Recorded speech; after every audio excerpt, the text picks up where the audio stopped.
The Galactic Confederation's Department of Xenological Observation had perfected the art of bureaucratic tedium across 17 different star systems. Their surveillance protocols were so comprehensive, so mind-numbingly thorough, that they could catalog the mating habits of crystalline slugs on Proxima Beta, while simultaneously tracking the migratory patterns of sentient gas clouds near the Horsehead Nebula. The department prided itself on clinical detachment. Observe, record, file in triplicate and forget. After all, when you've documented 3,000 primitive civilizations across the galaxy, one more backward species hardly seemed worth getting excited about, which made it all the more remarkable that Survey Team Designation Phi 7749 managed to stumble upon the third planet of an unremarkable yellow star, while conducting what should have been a routine mineral assessment of a nearby asteroid belt. The lead xenobiologist, a being whose name roughly translated to eternal contemplator of insignificant details, noticed the telltale apprachnometagetic signatures of a developing technological civilization and dutifully initiated Standard Observation Protocol 7. Nothing fancy, just basic surveillance drones disguised as space debris, positioned to monitor and catalog another species, destined for the vast filing cabinets of galactic bureaucracy. The initial scans revealed a bipedal species that had recently discovered electricity and seemed obsessed with rectangular viewing devices.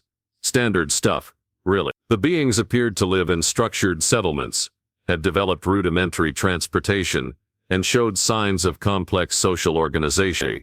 Textbook primitive civilization, scheduled for routine monitoring over the next few centuries until they either achieved interstellar travel or destroyed themselves trying. What the surveillance team couldn't have predicted was that these particular bipeds had elevated their daily routines into something approaching performance art.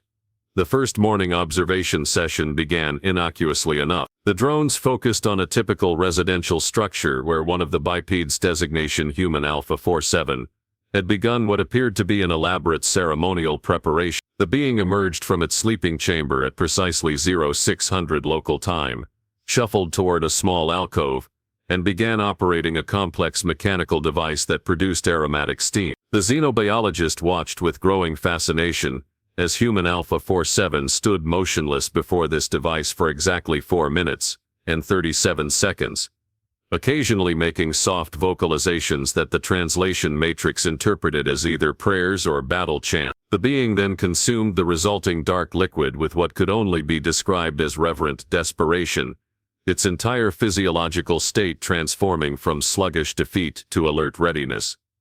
Fascinating, the xenobiologist murmured into its recording device. Subject appears to require a chemical awakening ritual before achieving operational status.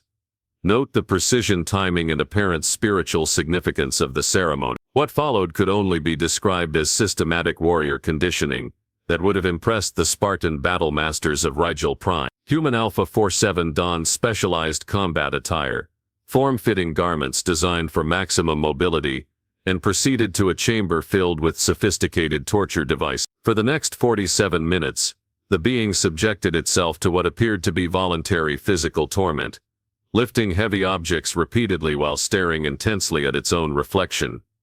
The surveillance team exchanged worried glances. They had observed many primitive species, but none had demonstrated such dedication to self-inflicted conditioning. The human would strain against weighted implements until its body gleamed with moisture, occasionally emitting sharp exhalations that sounded distinctly like war cry. Between these exertions, it would consume a protein-rich substance from a cylindrical container, clearly designed for optimal warrior nutrition.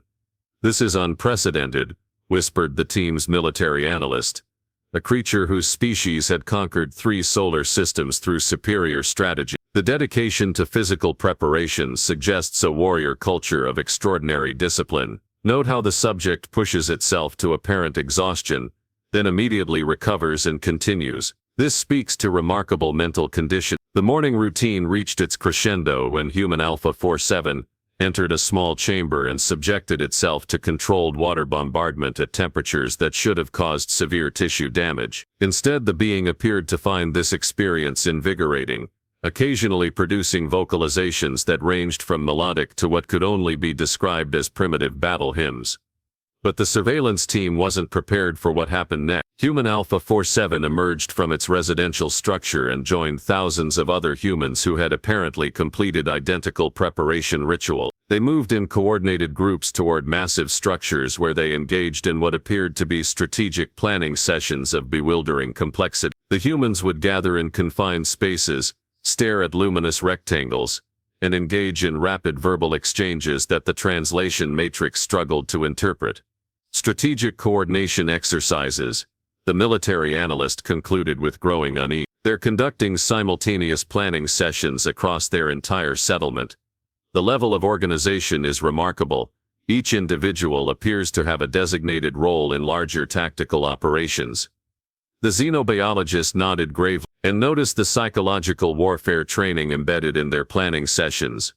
They subject themselves to prolonged periods of mental stress, often consuming additional stimulants to maintain peak cognitive performance. Several subjects appear to be conducting exercises in emotional manipulation and competitive resource allocation. What the aliens were actually observing, of course, was the accounting department of Henderson and Associates, trying to meet quarterly deadlines while surviving on coffee and passive-aggressive email. But through the lens of species who had never encountered the peculiar human combination of caffeine dependency, gym memberships, and corporate middle management, it looked like the most sophisticated military-industrial complex in known galactic history. The surveillance reports grew increasingly alarmed as the team documented humanity's apparent obsession with systematic self-improvement, ritualistic consumption of performance-enhancing substances, and large-scale coordination exercises, disguised as mundane social interaction. Each morning brought new evidence of a species that had turned ordinary existence into rigorous preparation for something the aliens couldn't quite identify, but were absolutely certain they didn't want to find out about first. The surveillance reports from Earth landed on the desk of Chief Xenological Analyst Helix Prime 7, with all the dramatic impact of a bureaucratic asteroid collision. Here was a species that had apparently weaponized mundane existence, and the implications were keeping the Confederation's brightest minds awake during their dormancy cycles. The Department of Theoretical Warfare Studies received the files first, naturally. These beings specialized in analyzing combat methodologies across the galaxy, having spent centuries documenting how various species approached the delicate art of mutual annihilation. They had seen plasma-based destruction, telepathic warfare, and even one memorable civilization that had achieved dominance through interpretive dance. But humanity's approach was unprecedented. Observe their educational conditioning protocols, announced the department's lead analyst during an emergency session. The assembled beings leaned forward as holographic displays showed humans engaged in what appeared to be systematic mental conditioning from early development stage. Small humans were subjected to prolonged periods of information absorption, while seated in rigid formations, overseen by authority figures who demanded precise regurgitation of complex data patterns.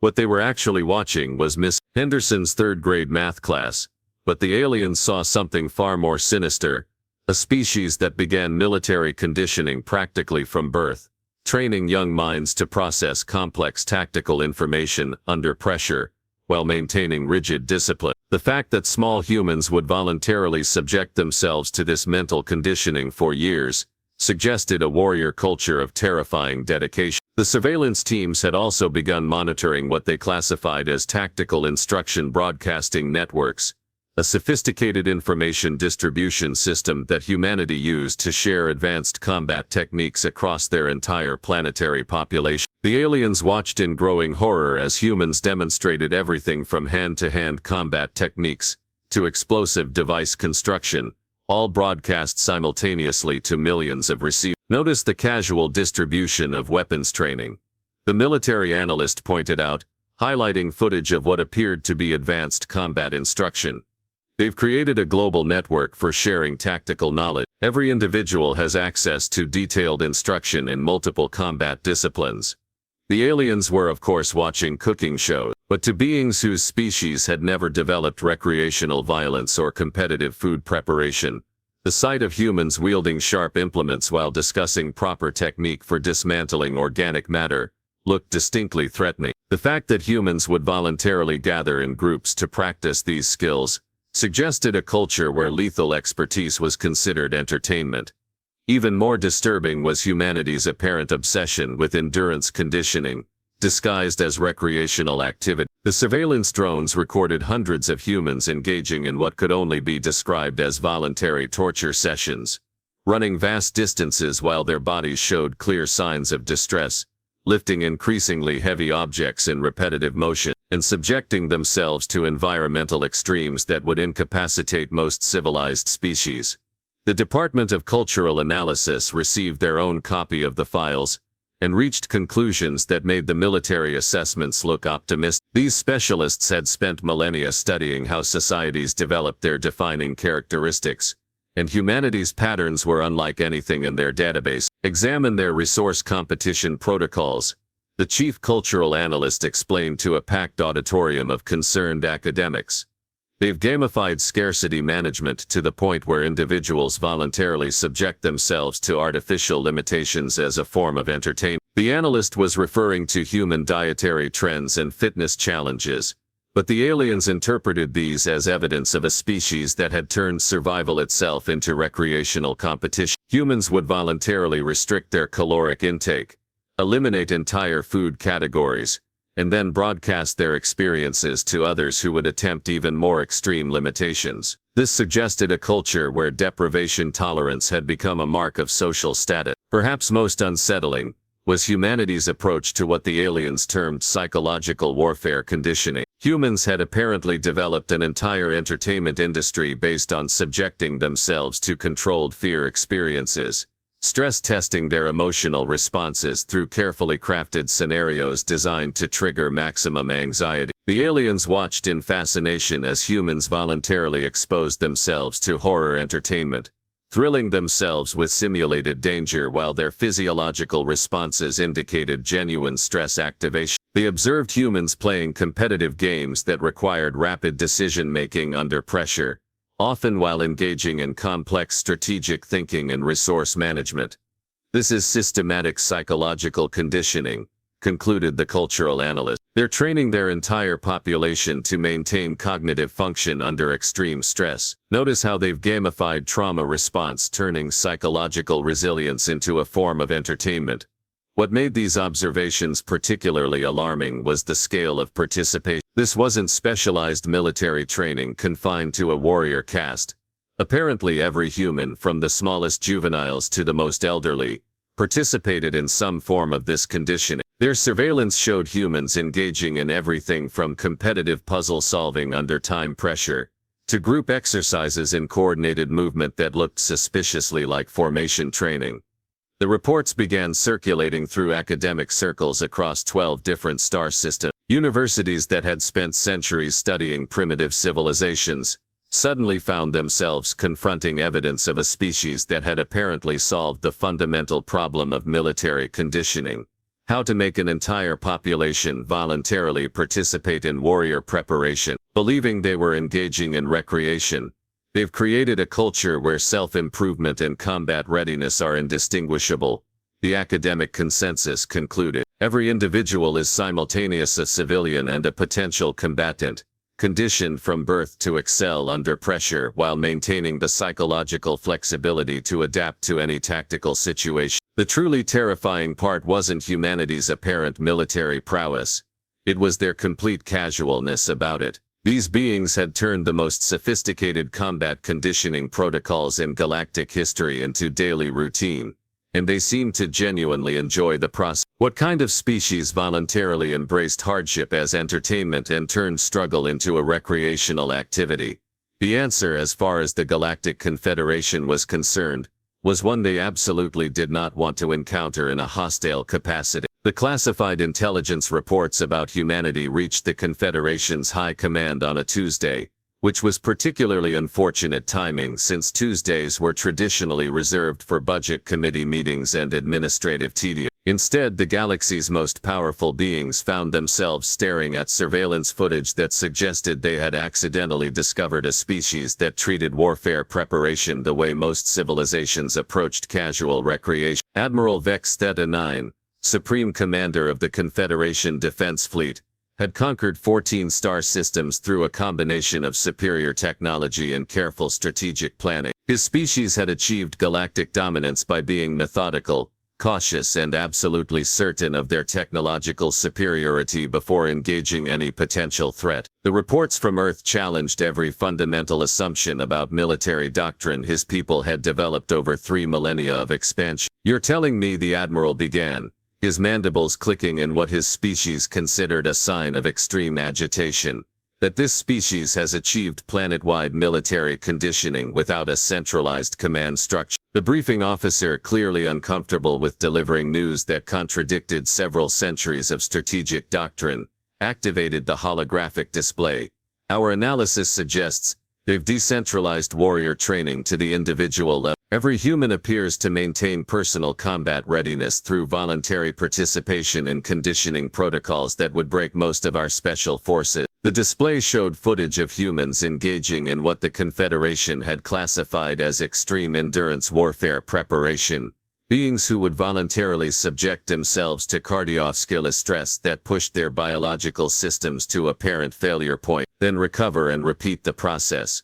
Some humans engaged in this conditioning in specialized facilities equipped with sophisticated measurement devices that tracked their performance metrics in real time. What the aliens were observing was, naturally, people trying to lose weight at Planet Fitness, but the military implications seemed staggering. Here was a species that had turned physical conditioning into a social activity, with individuals competing to achieve increasingly impressive displays of endurance and strength. The surveillance data showed humans gathering in groups to engage in synchronized conditioning exercises, often accompanied by rhythmic audio stimulation that appeared to enhance their performance. "Note the psychological conditioning component," the briefing officer continued, highlighting footage of humans engaged in what appeared to be mental resilience training. "They've developed recreational activities that simulate high-stress tactical scenarios. Subjects voluntarily enter environments designed to test their decision-making abilities under extreme pressure, while competing against other trained individuals." The Admiral watched video game tournaments with mounting unease. Humans sat motionless for hours, their eyes fixed on tactical displays showing complex battlefield scenarios that required split-second decision-making and resource management under artificial time constraints. The speed at which they processed information and adapted their strategies suggested cognitive conditioning that bordered on superhuman enhancement. Even more concerning was humanity's approach to what the Confederation termed adversarial social condition. The surveillance teams had documented humans engaging in verbal combat exercises through their global communication networks, practicing rapid-fire information warfare techniques that tested their ability to formulate compelling arguments under public scrutiny, while simultaneously defending against coordinated intellectual attacks. The aliens were watching Twitter arguments, but to beings whose species approached disagreement through careful committee deliberation over multiple sleep cycles, humanity's ability to engage in simultaneous ideological warfare across thousands of different topics looked like training for psychological operations of unprecedented sophistication. The Confederation's diplomatic corps received their briefing 3 days later, and immediately began emergency preparedness protocol. Ambassador Prime Nexus ARC-12 had successfully negotiated peaceful contact with over 40 different species, ranging from the hive-minded crystalline collective to the dimension-shifting temporal wanderers. Each first contact had required careful cultural analysis and months of preparation to avoid accidentally triggering a diplomatic incident. Humanity presented a challenge unlike anything in the diplomatic archive. Here was a species that appeared to have no formal warrior class, because their entire population functioned as potential combatants. Their surveillance showed humans engaging in competitive resource acquisition exercises that looked suspiciously like economic warfare training, with individuals specializing in everything from psychological manipulation techniques to complex mathematical warfare protocols, disguised as recreational puzzle. The diplomatic assessment concluded that humanity had achieved something theoretically impossible, a civilization where every individual maintained peak combat readiness, while participating in what appeared to be a functional society. The humans seemed to have solved the fundamental problem that had limited every other galactic civilization: how to maintain military effectiveness without sacrificing economic productivity or social stability. Meanwhile, the Confederation's Religious Affairs Department was dealing with an entirely different crisis. Several member species had begun developing spiritual movements around humanity's apparent transcendence of traditional survival limitation. The surveillance footage showed humans regularly engaging in activities that bordered on the supernatural: voluntary exposure to extreme temperatures, systematic sleep deprivation, and controlled nutritional restriction, all while maintaining apparent psychological stability. The Theological Council of the Seven Sacred Rings declared humanity's daily routines to be evidence of a species that had achieved spiritual enlightenment through systematic embrace of hardship. They began incorporating human conditioning protocols into their own religious practices, encouraging followers to emulate humanity's apparent mastery over physical limitation. They have transcended the base need for comfort, proclaimed High Theologian Omega Celestial Prime during a widely broadcast sermon. These beings have achieved perfect balance between physical conditioning, mental discipline, and spiritual preparation. They are living proof that true enlightenment comes through voluntary embrace of beneficial struggle. The irony was exquisite. Humans struggling through morning commutes, deadlines, and gym memberships had accidentally convinced multiple alien civilizations that Earth was populated by warrior philosophers who had achieved the perfect synthesis of military readiness and spiritual development. The galaxy's most advanced species were now studying human behavior patterns as examples of optimal social organization, completely unaware that they were analyzing the consequences of student loans, health insurance costs, and the modern gig economy. The Confederation found itself facing an unprecedented situation, a species they absolutely could not risk antagonizing, but were too terrified to approach direct. Humanity had become the galaxy's most feared civilization, through the simple act of trying to maintain work-life balance in late-stage capitalism. First contact protocols across the galaxy had been refined over millennia into an elegant dance of careful cultural exchange, gradual technological revelation, and diplomatic patience that could span decades. The Galactic Confederation had successfully initiated peaceful relations with hundreds of species, using these time-tested methods, approaching each new civilization with appropriate caution and respect for their developmental stage. Humanity's first contact broke every protocol ever written, primarily because the aliens arrived as terrified supplicants, rather than confident galactic ambassadors. The massive Confederation flagship materialized in Earth's orbit on a Wednesday morning, which was particularly awkward timing since most of humanity was dealing with midweek existential dread and coffee shortages. The ship's arrival triggered every early warning system on the planet, but before human governments could properly panic, they received what was possibly the most polite surrender transmission in galactic history. "Greetings, Supreme Human Warrior Collective." The translation began, with a level of formal reverence, usually reserved for addressing cosmic entities. "We are humble representatives of the Galactic Confederation, seeking audience with your leadership to discuss terms of peaceful coexistence and potential tributary arrangements." The human response was characteristically blunt. "What the hell are you talking about?" Ambassador Prime Nexus Arc 12 had prepared extensively for this moment, studying every available piece of human surveillance data to craft the perfect diplomatic approach. His species had successfully negotiated with entities ranging from hive minds to energy beings, always managing to find common ground through careful cultural translation. Nothing had prepared him for the profound confusion that greeted his carefully crafted opening statement. "We have observed your species, your remarkable military conditioning protocols," the ambassador continued, clearly operating from a script that assumed humanity would understand their own reputation. "Your systematic warrior preparation and psychological conditioning programs are without parallel in known galactic civilization. We wish to establish formal relations that acknowledge your obvious tactical superiority." The response from Earth's hastily assembled diplomatic team was even more bewildering.